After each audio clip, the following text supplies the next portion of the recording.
হাই friends নমস্কাৰ মই শংকৰে মই মোৰ চেনেল অসম কুইজলৈ সকলোকে স্বাগতম জনাইছোঁ বন্ধুসকল আজি এপিডিচিএল অফিচ কাম ফিল্ড এছিষ্টেণ্ট আৰু সহায়কৰ যি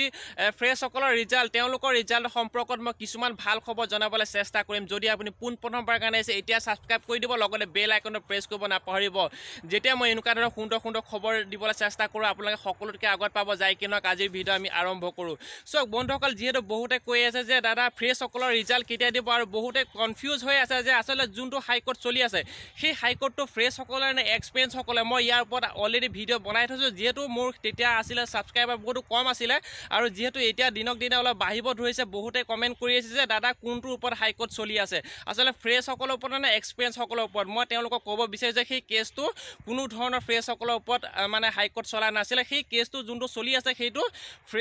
এক্সপেৰিয়েঞ্চসকলৰ ওপৰতে হাইকোৰ্ট চলিছে আৰু যদি এক্সপেৰিয়েঞ্চসকলৰ ওপৰত হাইকোৰ্টটো চলি আছে ইমান দিনে কিয় মানে ৰিজাল্টটো দিয়া নাই ফ্ৰেছসকলৰ কেণ্ডিডেটৰ কিয় ৰিজাল্টটো মুকলি কৰি দিয়া নাই বন্ধুসকল চাওক যিহেতু সেই বিভাগটোৰ ওপৰত যিহেতু এনেকুৱা ধৰণৰ বহুতো খেলি মেলি হৈ আছে অৰ্থাৎ তেওঁলোকে যিহেতু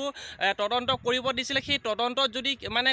হয়তো সেই তদন্তত যদি কিবা খেলি মেলি ওলাব পাৰে বুলি তেওঁলোকৰ যি ফ্ৰেছসকলৰ ৰিজাল্টটো ঘোষণা কৰা নাছিলে আমাৰ অসম চৰকাৰ যিহেতু এতিয়া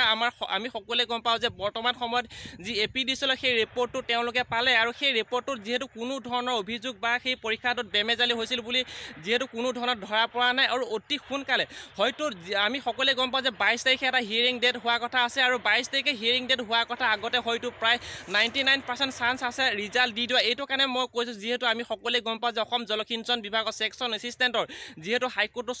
চলি থকা মাজ অৱস্থাত অৰ্থাৎ লাষ্ট হিয়াৰিং ডেট হোৱাৰ আগতে যিহেতু তেওঁলোকে ফলাফল বা ৰিজাল্টটো তেওঁলোকে ডিক্লেয়াৰ কৰি দিলে আৰু সেই এইটো ছেম প্ৰচেছ হয়তো প্ৰায় 99% চান্স আছে তেওঁলোকে হিয়াৰিং ডেটৰ আগতে দি দিয়া কথা আছে আৰু মানে কথা নহয় দি দিব পাৰে যিহেতু আগতে এনেকুৱা ধৰণৰ হৈছে আৰু এতিয়াও হ'ব পাৰে আজিলৈ ইমানে ধন্যবাদ আৰু অতি সোনকালে ইয়াৰ ৰিজাল্টটো দিব।